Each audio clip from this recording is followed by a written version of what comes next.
एक समय की बात है।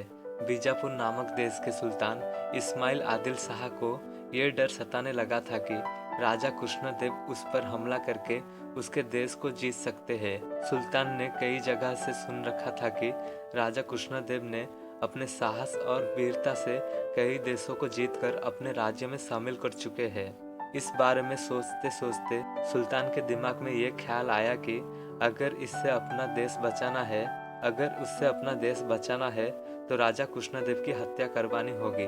सुल्तान ये काम तेनाली रामा के एक करीबी दोस्त कनक राजू को सौंपते हैं और उससे भारी इनाम देने का लालच भी देते हैं। इसके बाद कनक राजू राजा के हत्या की योजना बनाकर तेनालीराम से मिलने पहुंच जाता है। तेनालीराम लंबे समय बाद अपने दोस्त को देखकर खुश हो जाता है और उसको अपने घर में अच्छे से स्वागत करता है। तेनालीराम अपने दोस्त कनक राजू की अच्छी तरह से सेवा करता है। कुछ दिनों के बाद जब तेनालीराम किसी काम से घर से बाहर जाता है तब कनक राजू राजा कृष्णदेव के पास तेनालीराम के तरफ से संदेश पहुंचाता है कि अगर आप इसी वक्त मेरे पास आएंगे तो मैं आपको एक अनोखी चीज दिखाऊंगा। ये चीज ऐसी है जिससे आपने कभी नहीं देखा होगा।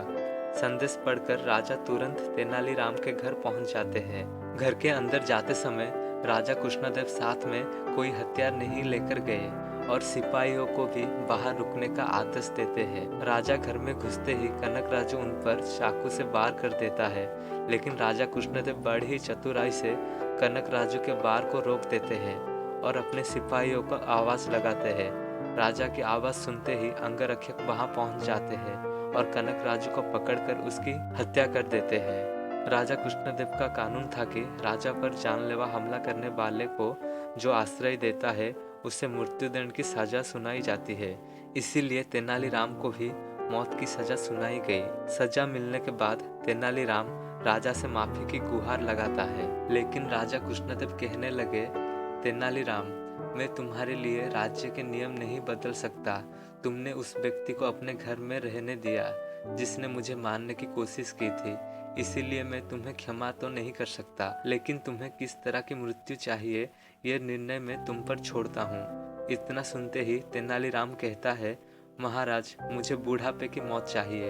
ये सुनकर सभी हैरान हो गए और राजा कृष्णदेव हंसते हुए कहने लगे, तेनालीराम, तुम अपनी समझदारी से फिर बच गए। दोस्तों, हमें इस कहानी से ये सीखने को मिलता है कि चाहे जितनी बड़ी मुश्किल की घड़ी क्यों ना हो, लेकिन अगर समझदारी से काम किया जाए तो हर समस्या का हल निकल सकता है।